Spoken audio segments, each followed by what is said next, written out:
Fala aí pessoal, sou Jorge Nicola, bem-vindos a mais um vídeo do canal, sempre bom ter vocês por aqui, sem perder tempo, pedir para deixar like, se inscrever no canal e ativar as notificações. Bora fechar o vídeo para falar sobre John Arias. O meio atacante colombiano está sendo sim disputado por 3 clubes brasileiros. Fluminense, Palmeiras e Flamengo estão bastante atentos a toda a dificuldade de Arias com a camisa do Wolverhampton.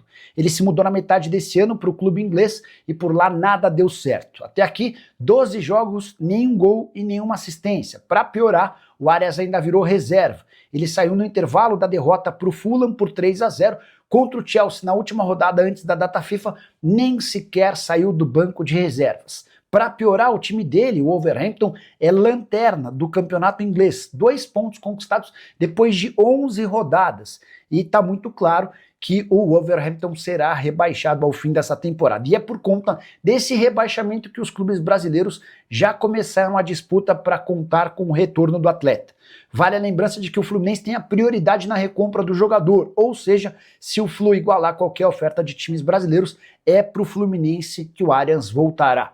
Só queria registrar que o Arias ainda pretende continuar no futebol europeu por mais algum tempo. Quando ele deixa o Fluminense para jogar no Wolverhampton, ele aceita ganhar menos na Inglaterra do que ganhava nas Laranjeiras pelo sonho de jogar no exterior, mais especificamente no futebol inglês. A julgar pela fase atual, a passagem dele pelo Wolverhampton deve ser curta. Talvez no máximo até junho do ano que vem, mas o Arias vai dar preferência a clubes do exterior. E já dá para contar que o Galatasaray da Turquia é um dos interessados na contratação do meio atacante de 28 anos de idade, que enquanto jogava pelo Fluminense deixava excelente impressão. O Flamengo namorava o Arias ainda quando ele jogava no próprio Fluminense. Já o Palmeiras vê a possibilidade da contratação do Arias como um grande negócio, mas qualquer movimentação envolvendo o Arias vai acontecer apenas a partir da metade do ano que vem. Assim que tiver qualquer novidade, volto para contar para vocês. Não esqueçam de deixar like, se inscrever no canal. Hora de falar sobre o Palmeiras e o risco de demolição de seu centro de treinamento. Nas últimas horas, a Justiça determinou a demolição do CT da base do Palmeiras lá em Guarulhos. Ação movida pelo Ministério Público de São Paulo por causa de irregularidades ambientais no local.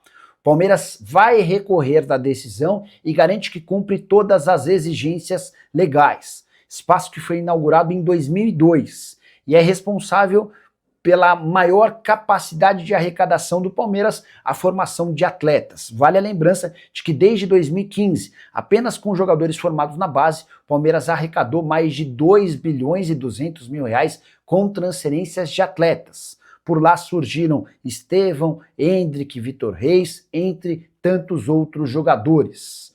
Importante contar também, se você já pousou ou decolou do aeroporto de Guarulhos, indo a São Paulo você encontra o centro de treinamento do Palmeiras da base à sua direita, quando você está vindo de Guarulhos para São Paulo e passa pela estrada.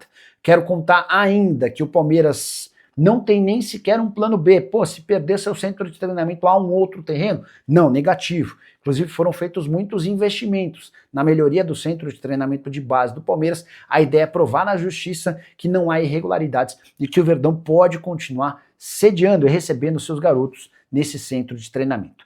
Para completar, contar que na Argentina surgiram várias especulações. A primeira envolvendo Facundo Torres e Boca Juniors, a segunda envolvendo Aníbal Moreno e River Plate. Palmeiras assegura que não foi procurado por nenhum desses clubes e que não tem a intenção de negociar o Torres, muito menos o Aníbal Moreno. O Aníbal titular, o Torres um reserva imediato. E você faria negócio com algum desses dois gringos? Já use espaço para comentário e registra a sua opinião. Só não esquece de deixar like, se inscrever no canal. Quero falar agora sobre o Palmeiras, que tem 2 problemas a mais para resolver no STJD. Aquela questão envolvendo o Vitor Roque foi solucionada. O Superior Tribunal de Justiça Desportiva decidiu não punir o Vitor Roque por conta da postagem, com exceção ao pagamento de uma multa de 80 mil reais, e é uma postagem que ele precisou fazer contra a homofobia. Os 2 novos casos, Gustavo Gomes e Piquerez, que serão julgados na próxima segunda-feira às 11h30 da manhã. Gustavo Gomes, enquadrado no artigo 258, pode pegar de 1 a 6 jogos de suspensão.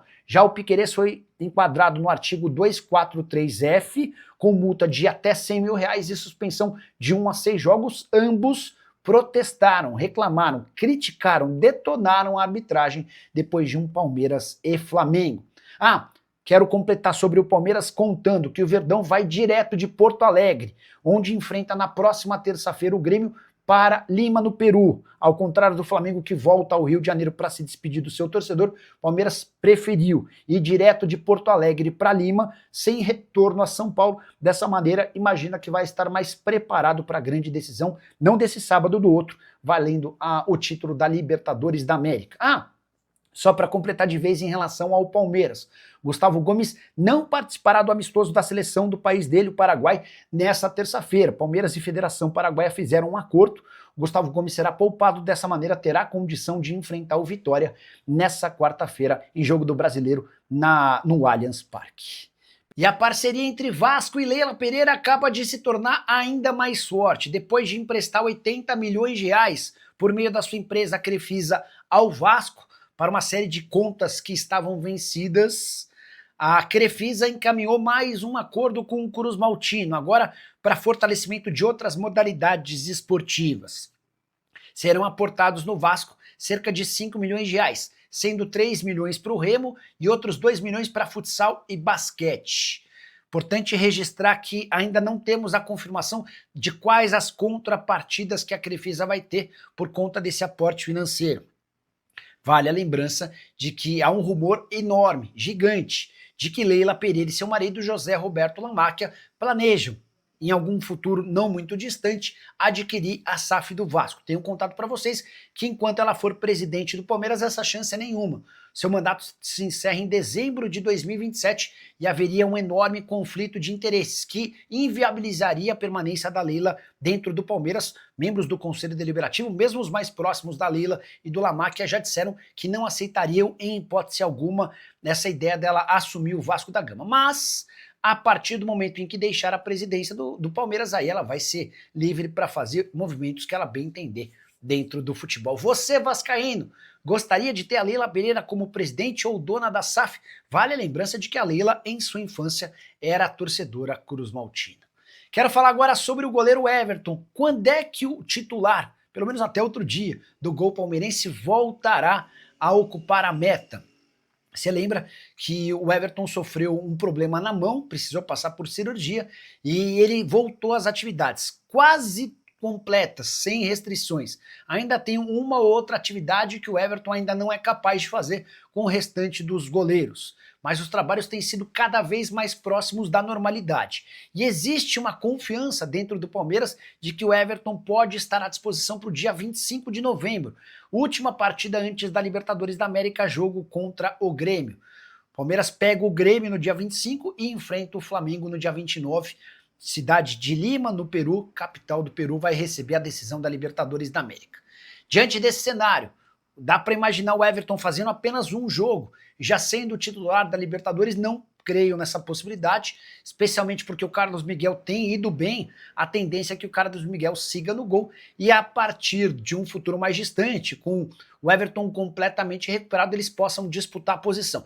Não sei nem te dizer se às vésperas do jogo final da Libertadores, mesmo se estiver à disposição, o Everton terá essa oportunidade de enfrentar o Grêmio. O Abel tem sido muito cético, muito certinho em relação a essa questão envolvendo goleiros. Só para completar, Paulinho e Evangelista ainda seguem o cronograma de recuperação sob o comando da equipe de saúde e performance. Praticamente impossível imaginá-los jogando pelo Palmeiras ainda nesse ano. Só para completar de vez, registrar que o Palmeiras enfrenta o Vitória nesse meio de semana com Alan e Andréas Pereira de volta. Os atletas cumpriram suspensão e o Palmeiras também criou uma estrutura de voos fretados para ter à disposição o atacante Vitor Roque, o zagueiro Gomes, além de Sosa, M. Martínez, Torres e Piquerez, todos convocados para suas seleções. Hora de falar sobre o Palmeiras. Abel Ferreira pode deixar o Verdão no fim deste ano, caso o Palmeiras não conquiste nem o título do Campeonato Brasileiro, nem a Libertadores da América, pelo menos é o que garante o jornalista Gustavo Furtado.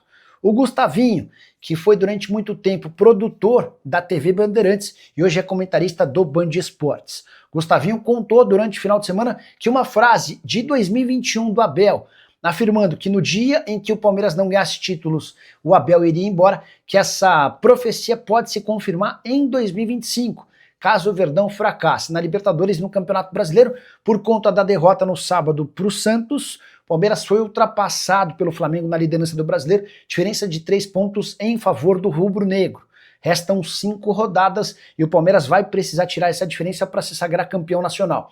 Em relação à Libertadores, decisão marcada para 29 de outubro, jogo único entre Palmeiras e Flamengo em Lima, capital do Peru. No pior dos cenários, sem a conquista do Brasileiro e da Libertadores, o Palmeiras terminaria pela primeira vez desde a chegada do Abel em outubro de 2020, uma temporada sem qualquer título, o que permitiria ao Abel, segundo o jornalista, nem assinar esse contrato que já foi acertado verbalmente. Abel e Leila se acertaram para a prorrogação do vínculo até dezembro de 2027. Nem o Palmeiras, nem Abel Ferreira se posicionaram ou se manifestaram em relação a essa especulação de que ele vai embora em caso de não conquista de títulos. Mas é importante destacar que o Palmeiras nunca investiu tanto em reforços quanto em 2024 e 2025. E até aqui, desde o início da temporada passada, somente uma conquista, a do Paulistão do ano passado. O Palmeiras fracassou na Copa do Brasil, no Brasileiro da Libertadores do ano de 2024, e em 2025 perdeu o título do Campeonato Paulista para o Corinthians. Foi eliminado da Copa do Brasil pelo Corinthians. Libertadores pode garantir título ou vice-campeonato, Campeonato Brasileiro da mesma maneira, taça ou vice. Você acha possível, viável, que o Abel, em caso de nenhum título conquistado, peça para ir embora? Já use o espaço para comentário e registra a sua opinião. Confesso que fiquei surpreso com a notícia, especialmente depois de uma série de notícias dando conta de que o Abel recusou propostas de clubes da Inglaterra recentemente para ficar no Verdão. Por enquanto é isso. Não esquece de deixar usar o espaço para comentário para opinar sobre o que quiser, de deixar seu like e se inscrever no canal. Fala pessoal, estamos aí com atualizações importantes do Palmeiras. Se inscreva e ative o sininho para receber mais atualizações do Verdão. Deixe seu like, que é muito importante para o crescimento do canal. Utilize o espaço aqui embaixo para registrar sua opinião. Ficamos por aqui com mais esse giro de notícias. Um abraço e até o próximo vídeo.